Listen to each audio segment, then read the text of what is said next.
ஆண்டவராகிய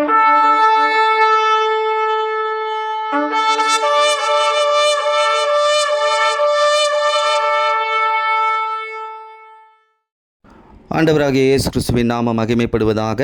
இந்த நாளிலும் கூட நாம் கர்த்தருடைய வார்த்தையாய் தியானிக்க போகிறதான தலைப்பு, நம் வாயின் வார்த்தை விசுவாசமா அவிசுவாசமா? நம் வாயில் எப்படிப்பட்ட வார்த்தை இருக்கிறது? விசுவாசத்தை பேசி கொண்டிருக்கிறோமா அல்லது அவிசுவாசத்தை பேசி கொண்டிருக்கிறோமா? விசுவாசத்தை பேசும்போது நம்முடைய வாழ்க்கையில் எப்படிப்பட்ட ஆசீர்வாதங்கள் கிடைக்கும், அதை நாம் அனுபவிப்போம். அதே போல் அவிசுவாசத்தை பேசும்பொழுது எப்படிப்பட்ட ஆசீர்வாதத்தை ஆண்டவர் கொடுத்தாலும் அதை அனுபவிக்க முடியாத சூழ்நிலைக்குள் நாம் தள்ளப்படுகிறோம்.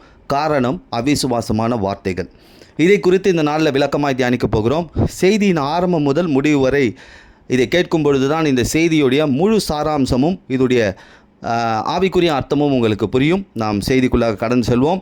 இதற்காக நாம் எடுத்துக்கொள்ளப் போகிறதான வேத பகுதி என்னாகமத்தின் புத்தகம் 33ஆம் அதிகாரம் 18வது வசனத்தில், இஸ்ரவேல் மக்கள் பல இடங்களிலே பிரயாணமாய் பாளையம் இறங்கி அநேக காரியங்களை ஆண்டவர் அவர்களுக்கு புரிய வைக்கிறார், வெளிப்பாடுகளை கொடுக்கிறார், ஆண்டவர் நடத்துகிறார். அப்படிப்பட்ட ஒரு சூழ்நிலையில் ஒரு இடத்திலிருந்து இன்னொரு இடத்திற்கு புறப்பட்டு போகிறார்கள். இஸ்ரவேல் மக்கள் அடிமைத்தனமாக இருந்தார்கள். கர்த்தர் அவர்களை விடுதலை கொடுத்தார். அநேக அற்புதங்களை கண்டார்கள். அப்படியாய் வனாந்திரத்தில் தங்களுடைய பிரயாணங்களை தொடர்கிறார்கள். இப்படி தான் நம்முடைய ஆவிக்குரிய வாழ்க்கையிலும் ஒரு சில பிரயாணங்களை நோக்கி நாம் கடந்து செல்கிறோம். அப்படிப்பட்ட இடத்துல என்ன நடக்கிறது, இவர்களுடைய வாழ்க்கையில் என்ன நடந்தது என்பதை குறித்து தியானிக்க போகிறோம். என்னாகமம் 33ஆம் அதிகாரம் 18ஆம் வசனத்தில், அஸ்திரோத்திலிருந்து புறப்பட்டு போய் ரித்மாவிலே பாளையம் இறங்கினார்கள். இப்போ ஒரு இடத்துலேருந்து ரித்மா அப்படின்ற இடத்துக்கு போகிறாங்க. இந்த ரித்மா அப்படின்னா பாரான் வனாந்திரம் என்றும் சொல்லலாம், அல்லது காதேஸ் வனாந்திரம் என்றும் சொல்லலாம். வறட்சியான நிலம், தரிசான நிலம், ஒன்றுக்கும் பிரயோஜனப்படாத இடம், அதாவது நிலம்னு சொல்லலாம். இஸ்ரவேலர்கள் இப்படிப்பட்ட இடத்திற்கு வருகிறார்கள்.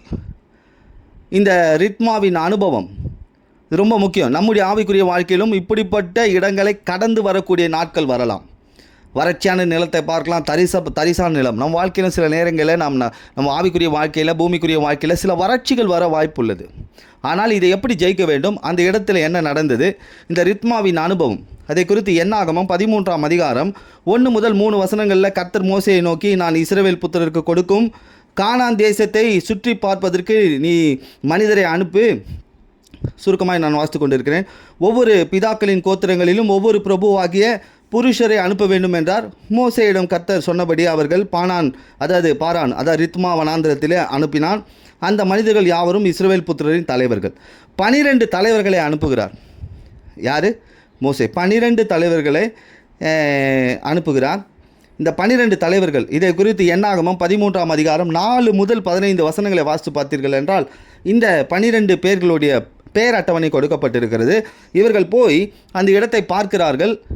எங்கே போகிறாங்க? கானானை போய் பார்க்கிறார்கள். அந்த இடம் எப்படிப்பட்ட ஆசீர்வாதமான இடம் என்பதை பார்க்கிறார்கள்.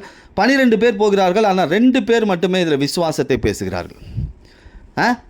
2 பேர் மட்டும்தான் விசுவாசத்தை பேசுகிறாங்க, வெளிப்பாடை பேசுகிறாங்க. இந்த ரித்மா போன்ற நிலைமை நம்முடைய வாழ்க்கையில், ஆவிக்குரிய வாழ்க்கையில் வரும்பொழுது நம்முடைய மனநிலை இதை காத்து கொள்ளணும். இந்த 2 பேர் மட்டும்தான் கர்த்தருடைய வார்த்தைக்குள் இருந்தாங்க. பாருங்கள், 12 பேர் போகிறாங்க, கானானுக்கு செல்கிறார்கள். கானானின் சூழ்நிலையை பார்த்து பயந்து போகிறார்கள். இந்த கானான் என்பது ஆண்டவர் நமக்கு கொடுக்கிற ஆசீர்வாதமாக இருக்கிறது.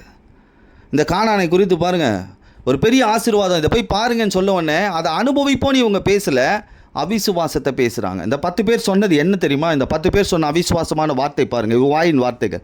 என்னாகமம் 13ஆம் அதிகாரம் 27லேருந்து 33 வசனங்களை தியானித்து பாருங்கள். நான் சுருக்கமாக வாசிக்கிறேன். அது பாலும் தேனும் ஓடுகிற தேசம் சொல்கிறாங்க பாருங்கள்.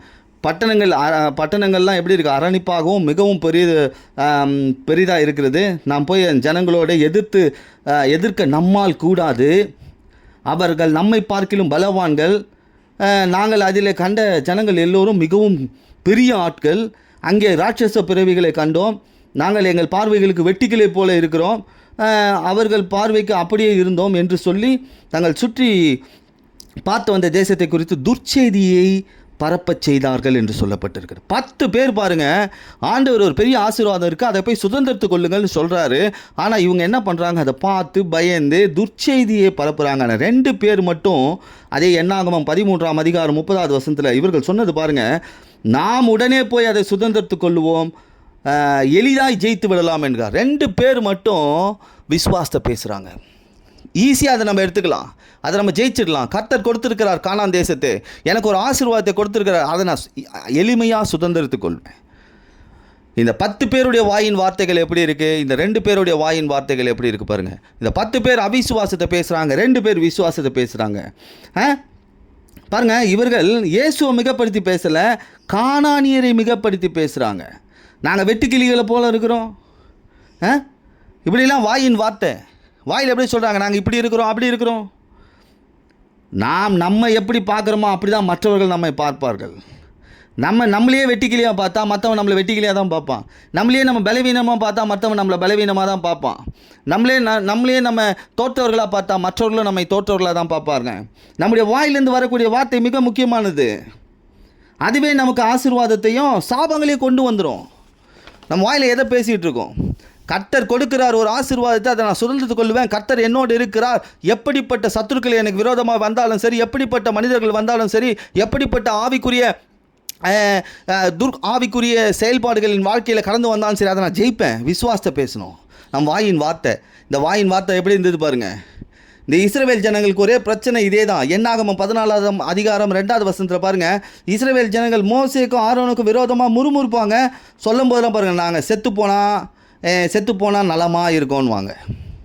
இந்த வார்த்தையை செத்தா நலம் என்று பல தருணங்களில் இவர்கள் பயன்படுத்துகிறார்கள். இஸ்ரவேல் ஜனங்கள் டென்ஷனானா இதே தான் வேலை, செத்தா நலம் சொல்லிட்டு. நம் வாயின் வார்த்தை மிக முக்கியம்.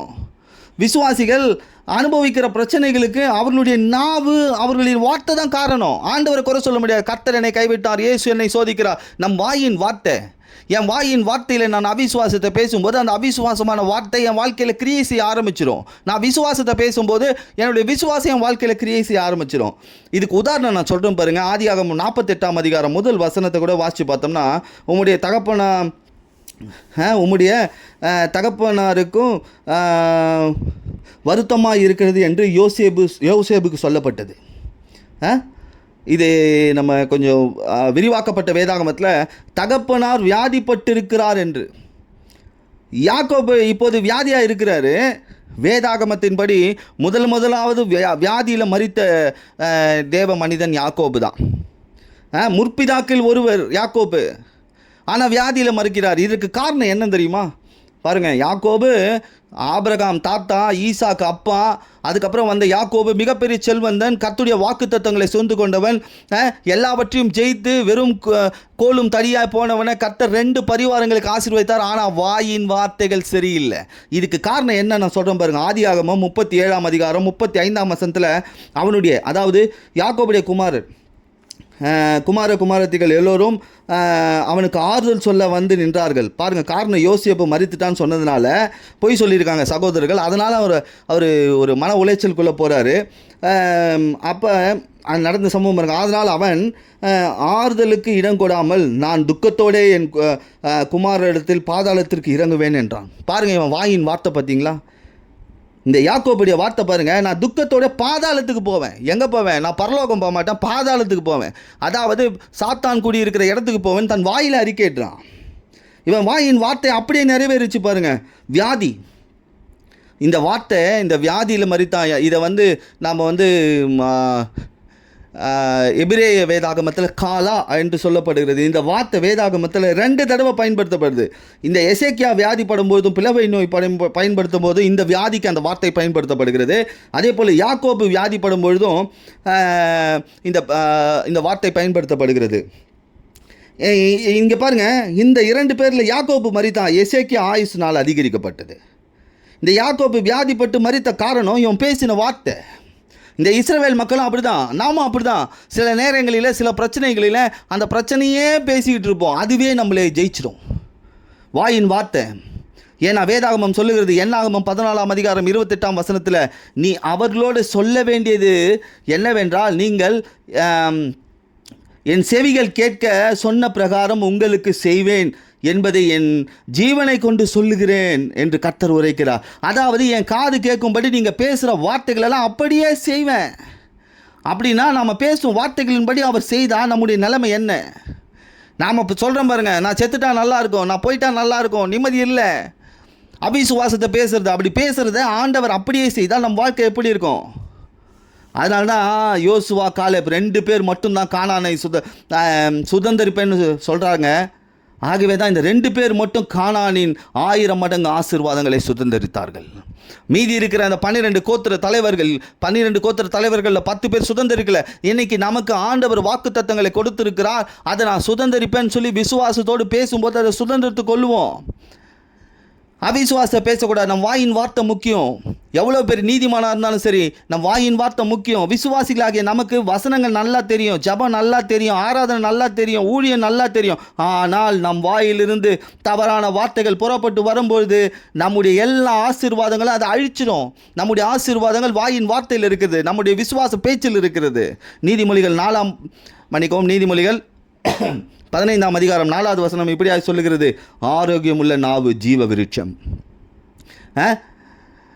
ஆரோக்கியமுள்ள நாவு ஜீவ விருட்சமா? எப்போ நான் என் வாயில் விசுவாச வார்த்தை இருக்கும்போது அது எனக்கு ஆசீர்வாதங்களை கொண்டு வரும். இந்த ரித்மாவில் இஸ்ரவேல் தவறின 2 காரியங்கள் என்ன தெரியுமா? முதலாவது விசுவாசம் இல்லை, 2வது தவறான அவிசுவாசமான வார்த்தைகளை பேசினாங்க. நம் இயேசுவானவர் நம்மை சத்துருக்களுக்கு மறைத்து சத்துருக்களை அழித்து நடத்த வல்லவர் என்கின்ற விசுவாசத்தை வளர்த்து கொள்ளணும். இவர்களுக்குள்ள அந்த விசுவாசம் இல்லை. அந்த 10 பேருக்குள்ள இந்த 2 பேர் மட்டும் கானானை சுதந்திரித்தார்கள். யாரால் ஆண்டவராக இயேசுவை விசுவாசிக்க முடியாது தெரியுமா? முழுமையாக விசுவாசிக்க முடியாது. யாரால் தெரியுமா? யோவான் 5ஆம் அதிகாரம் 44வது வசனத்தை வாசித்து பாருங்க. தேவனாலே மாத்திரம் வருகிற மகிமையை தேடாமல் ஒருவருக்கொருவர் மகிமையை ஏற்றுக்கொள்கிற நீங்கள் எப்படி விசுவாசிப்பீர்கள்? இதே ஆர்சி பைபிளில், ERVS பைபிளில் வாசி பாருங்கள். கடவுள் ஒருவரே, அவர் தரும் மகிமையை நாடாது மற்றவர்களிடத்திலிருந்து பெருமையை தேடுகிறவர்களே, உங்களால் எப்படி என்னை நம்ப இயலும்? பாருங்க, தேவனால் வரக்கூடிய மகிமையை பார்க்காம மற்றவர்கள் புகழும்படி, மற்றவர்கள் என்னை உலகத்தான் என்னை புகழ்ந்தா போதும், அவர்களுக்கு ஏற்றா போல நான் நல்லா வாழ்ந்துக்கிட்டு இருக்கேன், என் வாழ்க்கை இப்படி வளர்ந்துருக்கு அப்படின்னு நினைக்கிறவன் இயேசுவை விசுவாசிக்க முடியாது. ஆகையால் ஆண்டவரிடத்தில் கேட்கணும், என் விசுவாசத்தை விருத்தி அடையும் செய்ய ஆண்டவரே, என் வாயின் வார்த்தை மீறாதபடி வெய்யின்னு ஆண்டவரிடத்தில் கேட்கணும். அப்போ என்னுடைய ஆசீர்வாதம் எதில் இருக்கிறது? என் வாயின் வார்த்தையில் இருக்கிறது. ஆண்டவர் எனக்கு கானான் ஆகிய வாக்கு தத்தங்களை கொடுத்திருக்கிறார். பூமியில் நீ இழந்ததை பெற்றுக்கொள்வாய், நீ பலத்தோடு வாழ்வாய், உன் சத்துருக்கள் சரிக்கடுத்தலை உன் கண்கள் காணும், உன் சத்துருக்களை நீ மிதிப்பாய், ஆவிக்குரிய காரியங்களில் உன்னை பார்த்து பிசாசுகள் நடுங்கும், ஓடுன்னு வாக்கு தத்தம் கொடுத்துருக்கிறார்னா அந்த வாக்கு தத்தத்தை விசுவாசி. இது நடக்காது, இது வாய்க்காது, என்னால் இது நடக்காது, எனக்கு இது முடியாது அப்படின்னு அவிசுவாசத்தை பேசும் பொழுது அந்த அவிசுவாசமே நம்ம ஆசீர்வாதத்துக்கு தடையாக இருக்கும். அப்போ நம்ம வாயின் வார்த்தைகள் எப்படி இருக்கணும்? விசுவாசத்தை பேசதா இருக்கணும். எனக்கு நடக்கும், கர்த்தர் வாக்கு பண்ணினவர், அதை செய்ய வல்லவர், அது நிச்சயமாக நடக்கும். கர்த்தர் எனக்கு கொடுப்பேன்னு சொன்ன காரியம் கொடுப்பார். என் சரீரத்தில் பலவீனம் இருக்கா, பலத்தை கொடுப்பேன்னு சொல்லியிருக்கார், பலம் உண்டாகும். என் வாழ்க்கையில் தரித்திரம் இருக்கா, என் தரித்திரம் ஐஸ்வர்யத்தினால மாற்றப்படும் சொல்லி விசுவாசத்தை பேசும்போது என் வாழ்க்கை ஐஸ்வர்யமாக மாறும். என்னை கொண்டு கர்த்தர் அற்புதத்தை செய்வார், அடையாளங்களை செய்வார், என்னை கொண்டு வியாதிஸ்தரை குணப்படுத்துவார், பிசாசுகளை துரத்துவார் என்ற விசுவாசத்தை பேசும்போது நடக்கும். நடக்கலைன்னா அப்போ அவிசுவாசம் நமக்குள்ளே இருக்குது. அப்போ வாயின் வார்த்தை ஏன்னா வேதத்தில் இந்த வசனத்தை குறித்து வைத்துக் கொள்ளுங்கள். என்னாகும் 14:28 நாம் பார்த்தோம். நீ பேசுகிற ஒவ்வொரு வார்த்தையும், நான் சுருக்கமாக சொல்லுகிறேன், அவர் செவி கேட்கும்படி சொல்கிற வார்த்தையை அப்படியே நான் செய்தா என்ன ஆகும்? ஆண்டவர் அப்படியே செய்தால் என்ன ஆகும்? அப்படியே செய்வேன் நாங்கள் சொல்லியிருக்கார். அப்போ அவிசுவாசத்தை பேசாதீர்கள், விசுவாசத்தை பேசுங்கள். உங்கள் வாயின் வார்த்தை விசுவாசமாக இருக்கட்டும், அவிசுவாசம் வேண்டாம். விசுவாசிக்கிற இடத்துல உலகத்தை ஜெயிப்பீர்கள். கர்த்தர் உங்களுக்கு கொடுத்த வாக்குத்தத்தங்கள் அனைத்தையும் சுரிந்து கொள்வீர்கள். இந்த செய்தி உங்கள் வாழ்க்கையில் ஒரு விசுவாசத்தை தூண்டியிருக்கும் என்று நான் விசுவாசிக்கிறேன். கர்த்தர் உங்களையும் உங்கள் குடும்பத்தையும் உயர்த்தி ஆசீர்வதிப்பாராக. ஆமென்.